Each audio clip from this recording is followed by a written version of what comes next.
जीवन की जो व्यक्ति की आवश्यकताएं हैं वो कभी समाप्त होने वाली है नहीं। जन्म हुआ उस दिन से लेकर मृत्यु तक ये क्रम चलना है, ये क्रम रुकने वाला है नहीं, सतत सतत सतत। पर आवश्यकताओं की पूर्ति होती रहे ये आवश्यक भी है। मनुष्य है, हर मनुष्य की कुछ कामनाएं होती है। अच्छे वस्त्र धारण कर ले, अच्छा भोजन कर ले, अच्छा बिछौना हो, एक अच्छा घर हो, एक अच्छा वाहन हो, भरा पूरा परिवार हो। पर क्या ये सब हो जाना ही पर्याप्त है? सब कुछ बढ़िया है, घर में सोफा सेट है, घर में पलंग सेट है, घर में टीवी सेट है, पर दिमाग अपसेट है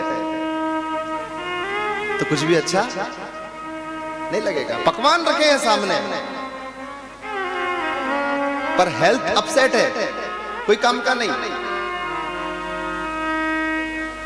हमारे पूज्यपाद महाराज श्री निवृत्तमान ज्योतिर्मठ की उपपीठ भानपुरा के अवांतर पीठ के शंकराचार्य जी भगवान ब्रह्मलीन सत्यमित्रानंद जी महाराज साहब अपने प्रवचन में कहा करते थे कि एक बार वो किसी बड़े शहर में प्रवचन कर रहे थे तो वहां के नगर सेठ के यहाँ उनका प्रसादी का आयोजन रहा। प्रसादी के लिए पधारे, भिक्षा के लिए पधारे। कहते हैं कि चांदी की थाली में स्वर्ण की कटोरियां रखी, चांदी की थाली में सोने की कटोरियां, और उसमें बहुत सारा भोग, किसी में रसमलाई है, किसी में रसगुल्ले हैं, किसी में कोई मिठाई है, किसी में कोई नमकीन है, 5-7 तरह की सब्जियां बनी है, बढ़िया सुंदर से फूल के आए। बाप जी को कहा कि भोग लगाओ। अंदाता ने कहा कि एक घर का यजमान जो है वो भी हमारे साथ बैठ जाए, उनको भी बिठाया। तो उनके जब थाली आई, उस थाली में उबला हुआ पालक आया, उबली हुई गाजर आई, थोड़ी ककड़ी का सलाद आया। महाराज जी ने कहा कि हमको तो इतने भोग रखे और ये आप क्या ले रहे हैं? बोले मुझे डॉक्टर ने मना किया हुआ है कुछ भी लेने के लिए। तो जब हो जाता है पास में तब खाने की सामर्थ्य नहीं होती है, और जब खाने की सामर्थ्य होती है तब आदमी के पास कुछ होता नहीं है। हमारे मालवी में कहावत है कि चना वे तो खावा वारा नहीं मिले, न खावा वारा वे तो चना नहीं वे।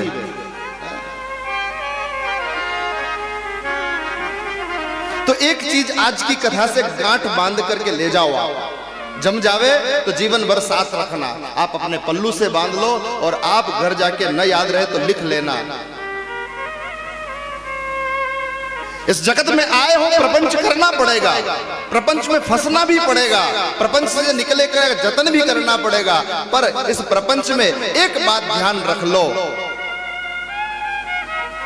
कि हम लोग आवश्यकताओं की पूर्ति के लिए प्रपंच करें, आवश्यकताओं की पूर्ति के लिए अर्थ का उपार्जन करें, इच्छाओं की पूर्ति के लिए नहीं। आवश्यकताएं सीमित है, इच्छाएं अनंत है। आवश्यकता कितनी है? भंडार में गुलाब जामुन बन रहे हो, आपने गुलाब जामुन गणा हो लागता है तो मन में भाव जागता कि अरे कब थाल सजे, कब ठाकुर जी को भोग लगे, कब हमारे सामने आवे। अब आप खाने बैठे हो, 1 खाया, 2 खाया, 3 खाया, 4, 5, 6 खाए, और फिर कोई रखने आया तो बस बस बस बस हो गया, हो गया। कहा भाई थरे तो हो लागे जिम ने खाना? अरे नहीं नहीं, इतना थोड़ी खा सकते। अर्थात आवश्यकता पूरी हो गई। इच्छा क्या थी? इच्छा अनंत है। आवश्यकता है कि बाइक से यहां से दलोदा जा सकते हैं, पर इच्छा यह है कि एक BMW आ जाए हमारे पास धुंधड़का में, जिसमें 80 लाख 1 करोड़ की गाड़ी में बैठकर हम धुंधड़का जाने में तो पैदल भी गए हमारे बाप दादा। इच्छाओं की पूर्ति के लिए भागोगे, पाप करना पड़ेगा। आदि ने बासी भली। हमारे पूज्य गुरुजी कहा करते थे कि लाला कहीं यजमान वृत्ति में जाओ न कथा करो न, कहीं कर्मकांड करने जाओ पूजा करो, बहुत ज्यादा पदार्थ का भोग लगे ना तो सीमा में खाना। हमने कहा काहे गुरुजी, मिलता है नहीं, जब इतना सब बन रहा है और मिलता है तो काहे न पाए। बोले ज्यादा पदार्थ पाओगे ना लाला तो बुद्धि बिगड़ेगी। आप भी कहीं भी कैसे भी जावे, मेरा निवेदन है आपसे, परान्न जब करना पड़े तो पेट थोड़ा खाली रखना, बहुत ज्यादा पदार्थ में मन मत लगाना, नहीं तो बुद्धि खराब होगी। और ठाकुर जी से प्रार्थना करना, ठाकुर जी आधी ने बासी भली, रूखी सूखी साग, जितना चाहोगे चौपड़ी उतना करोगे पाप। बहुत बड़ी बिल्डिंग बनावा वाते नरी झोपड़िया दबानी पड़े तब बिल्डिंग तनती है। इच्छाएं बढ़ेगी, तृष्णाएं और अधिक होगी, और तृष्णाओं को पूर्णता में आदमी भटकता भटकता भटकता फिरता है। कल क्या होगा, कल कैसा था, कल क्या होगा। हमने जितना दुख देखा उतना दुख तो हमारी संतानों को हम नहीं देखने देंगे, और उस संतानों के पालन की ओर ध्यान न देकर उन संतानों के लिए अर्थ उपार्जित करने में जीव लगा रहता है, और संस्कारों की शून्यता जीवन में आती है। अर्थ तो प्रचुर मात्रा में हो जाता है, पर संस्कार जब नहीं पहुंचते हैं तो वो संतानें खलवाट निकल जाती है। फिर आदमी काल ही, कर्म ही, ईश्वर ही मिथ्या दोष लगाई, सिर धुन धुन करके पछताता है, ये मैंने क्या कर दिया, ये मैंने क्या कर दिया। मैं तो माताओं से भी निवेदन करूं, भाइयों से निवेदन करूं, अपने बच्चों को हनुमान चालीसा का पाठ सिखाओ। बहनें अच्छी पढ़ी लिखी हो, गोपाल सहस्त्र नाम, विष्णु सहस्त्र नाम का पाठ करना सिखाओ। आपके गांव में, नगर में बहुत ब्राह्मण देवता है, उनसे समय लो और कहो कि बाप जी 10 दिन में बिटिया को लेकर साथ में आऊंगी, आप इसको गोपाल सहस्त्र नाम का पाठ करना सिखाओ, विष्णु सहस्त्र नाम का पाठ करना सिखाओ। प्रतिदिन बाबूजी 20 मिनट देंगे, 3, 4, 5 दिन में वो पाठ करना सीख जाएगी। बच्चों को बिठाओ, कभी मंदिर के आंगन में बैठ, बेटा हनुमान चालीसा का पाठ कर। धर्म से जोड़ो, संस्कृति से जोड़ो, बिंदी लगाना सिखाओ, शिखा रखना सिखाओ। कभी घर में व्रत त्योहार हो तो धोती कुर्ता पहनना सिखाओ। हमारी संस्कृति को से हमारी संतानों को हमें ही जोड़ना पड़ेगा, दूसरा कोई जोड़ने आने वाला नहीं है। कोरोना का संक्रमण तो 2 साल में चला गया, पर ये बुद्धि का जो संक्रमण भरा पड़ा है ना साहब, ये अगर इसी स्तर से बहता रहेगा तो कौन माई कौन बाप। वो समय भूल जाओ जब कोई माँ बाप की सेवा करने वाला मिले, वो समय भूल जाओ जब कोई सास ससुर की सेवा करने वाला मिले, कि यहाँ तो सबके संक्रमण होगा। तब संक्रमित व्यक्ति कोई अच्छा काम थोड़ी कर सकता है। सेवा करना सिखाओ, कभी गौशाला ले जाओ बच्चों को, सामर्थ्यवान हो गौ माता के उस आश्रम में, गौशाला में कुछ सेवा करो, और बच्चों को कहो कि बच्चे थोड़ी देर 10-15 मिनट यहाँ गोबर उठा, उसको श्रम में लगाओ, मेहनत करवाओ, अच्छे संस्कार दो। साधु महात्मा नगर में आवे, उनको प्रणाम करने जाओ, बच्चों को साथ ले जाओ, उनको प्रणाम करवाओ। देश का हर युवा सनातन संस्कृति से जुड़े, राष्ट्र का हर हिंदू हमारी धर्म संस्कृति, राष्ट्र संस्कृति से जुड़े, इसे जाने, इसे पहचाने। मंदिरों की संस्कृति, माता पिता की संस्कृति, घर गृहस्थ की संस्कृति, इन सबको जानना बहुत बहुत और बहुत ज्यादा जरूरी है। ये नहीं कर पाए कुछ होने वाला नहीं है। सब धीरे धीरे धीरे धीरे धीरे हाथ से निकलता जाएगा, निकलता जाएगा, निकलता जाएगा। भटकाती रहती है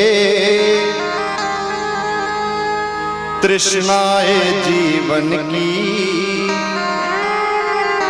भटकाती रहती है तृष्णाए जीवन की, कभी पूरी होने वाली है ही नहीं। शरीर की पूर्ति आवश्यकताओं से हो जानी है, इच्छाओं से कभी होने वाली है नहीं। इच्छाएं तो असीम है, अनंत है। आवश्यकताओं की पूर्णता के लिए अर्थ उपार्जित करे, इच्छाओं को दबाने का प्रयास करे। और इच्छाओं का दमन कैसे होगा? इच्छाओं का शमन होगा कैसे? बोले महाराज बहुत इच्छाएं जागती है, तो बोले हरि भजन करो, हरि भजन करो।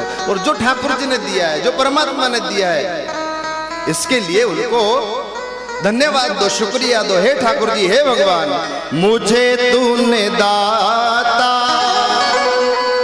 अरे बहुत कुछ दिया है, मुझे तूने दाता बहुत कुछ दिया है। अपने पास लगी हुई 5 मंजिल बिल्डिंग को देखोगे तो रोना आएगा कि हमें ऐसा कब बनेगा, हमें ऐसा कब मिलेगा। पर इसके विपरीत आप अगर अपने ही घर से 4 मकान आगे किसी झोपड़ी को देख लोगे तो उस झोपड़ी को देखने पर आपके मन में आएगा कि नहीं नहीं, मुझे तो ठाकुर जी ने बहुत कुछ दिया है, इतने के तो मैं योग्य था ही नहीं। जो ठाकुर जी ने दिया है उससे तो बेहतर मेरा जीवन है। जो मिला, भाई है, पत्नी है, परिवार है, बच्चे हैं, पड़ोसी अच्छे हैं। अरे सुबह का भोजन कर लो, और अगर रात की चिंता नहीं है, सुबह का भोजन कर लो और शाम के भोजन की चिंता नहीं है, तो समझ लेना उस 4 भुजा नाथ ने चारों हाथों से आपको प्रदान किया। यहाँ कई लोग ऐसे हैं साहब, जिनको सूरज उगता है ना तो ये भी खबर नहीं होती कि आज रोटी कैसे मिलेगी, आज रोटी कहां से मिलेगी। जरा सी ठंड बढ़ती है और आपकी पेटी से वो महंगा वाला कंबल निकल आता है। फुटपाथ पे कई लोग ऐसे लेटे हैं, ऐसे बैठते हैं कि कोई आएगा ठाकुर जी के रूप में, ठाकुर जी किसी को भेजेंगे, और आज ठंड ज्यादा बड़ी है तो एक पतला कंबल तो मेरे पास है, आज नींद आने वाली है नहीं, पूरी रात आग के सहारे निकलना होगा, ये सोच रहा हो। उसको ये भी खबर नहीं कि कौन मेरी ठंड को भगाएगा, और कोई ठाकुर जी का भेजा व्यक्ति आकर के एक कंबल उसको और उड़ा देता है। मैं आपसे भी निवेदन करूं, कपड़े पहनो, थोड़े सस्ते पहनो, बहुत महंगे ब्रांडेड इन चक्कर में मत पड़ो। हम सनातनी लोग हैं, सनातनी लोग। कई लोग बोले महाराज ये 5000 रुपए का कंबल। मैंने कहा भैया क्या होगा? बोले इसमें ठंड बिल्कुल नहीं लगती है। भैया 200 के 2 ओढ़ लो तो भी नहीं लगेगी, 200 के 2 कंबल ओढ़ लो तो भी नहीं लगने वाली। ज्यादा ठंड ना हो तो उसमें और गर्मी अलग लगे, बार बार हटाकर फेंकना पड़े। भगवान ने दिया है तब आप लाए हो। मेरा निवेदन है 5000 रुपए का कंबल मत लाना, 1000 रुपए का कंबल अपने लिए ले आना, और बाकी के जो 4000 रुपए बचे हैं उस 4000 रुपए में 20 कंबल 200 रुपए के खरीदना, और जो बिना कंबल के लेटे हैं फुटपाथ पर उनको जाकर के ओढ़ा देना। 4 भुजानाथ राजी हो जाएंगे, राजी हो जाएंगे। वो सुख जो आपका 5000 का कंबल नहीं दे सकेगा, वो सुख आपको वहां मिल जाएगा। शुक्रिया करो भगवान का, धन्यवाद दो ठाकुर जी का। हे भगवान, हे ठाकुर, हे हरि, मुझे तूने दाता बहुत कुछ दिया है, मुझे तूने दाता हे हरि, हे ठाकुर, बहुत कुछ दिया है। तेरा शुक्रिया है, तेरा शुक्रिया है, तेरा शुक्रिया है, तेरा शुक्रिया है। मुझे तूने भगवन बहुत कुछ दिया है, मुझे तूने भगवन बहुत कुछ दिया है। तेरा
तलबगार हूँ मैं।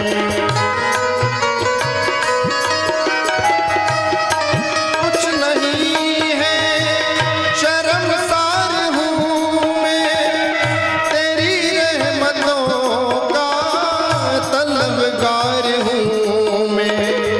दिया कुछ नहीं मैंने, दिया कुछ नहीं, बस लिया ही लिया है। दिया कुछ नहीं मैंने, लिया ही लिया है। तेरा शुक्रिया है, तेरा शुक्रिया है। मुझे तुमने दाता बहुत कुछ दिया है।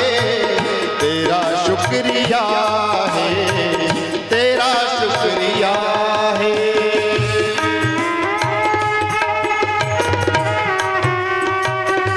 जय हो।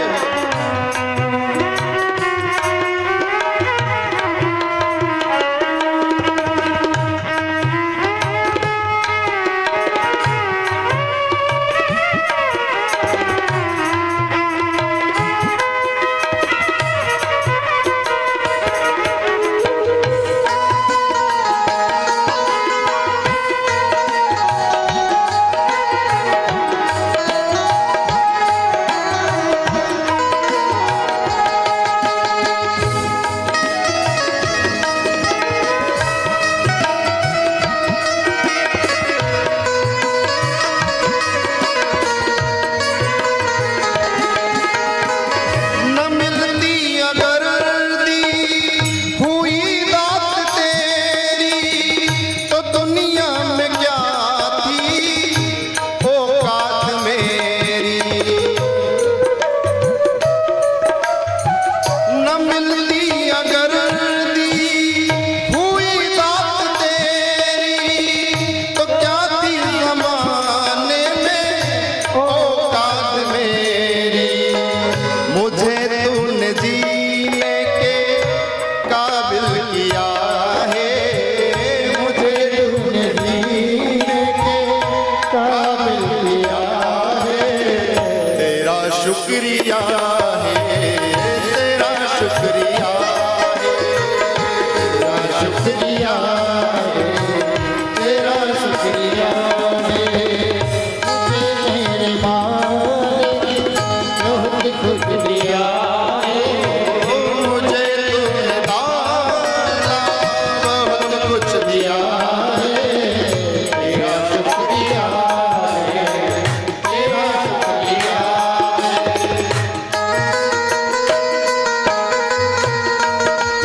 जय हो।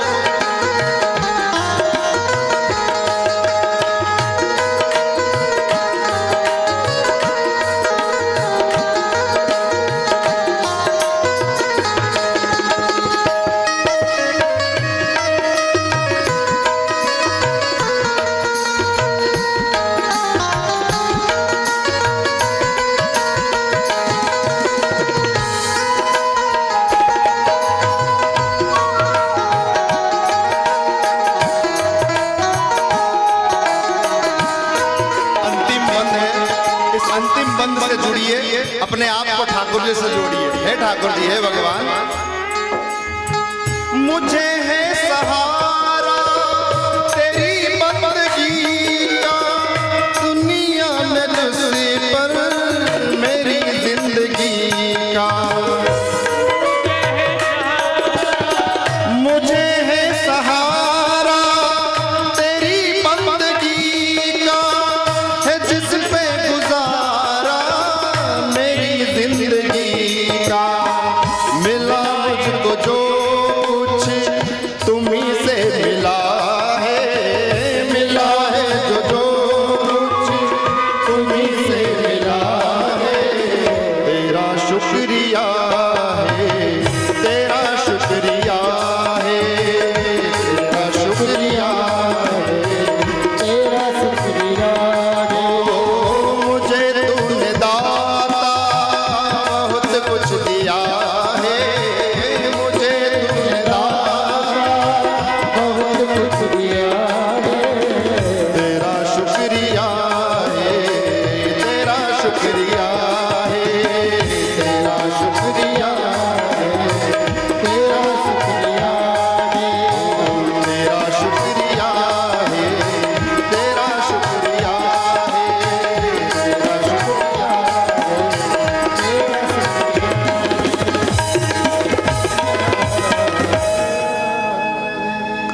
इशारा न होता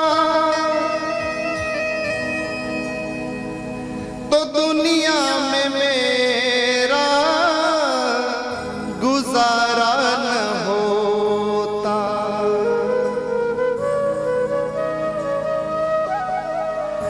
तेरी रहमतों का इशारा न होता तो दुनिया में मेरा गुजारा न होता। उसे क्या कमी जो तेरा हो गया है, उसे क्या कमी है जो तेरा हो गया है। तेरा शुक्रिया है, तेरा शुक्रिया है, तेरा शुक्रिया है, तेरा शुक्रिया है। दाल रोटी दे दी, अच्छे कपड़े दे दिए, सिर ढकने को छत मिल गई, माई बाप आपके साथ है।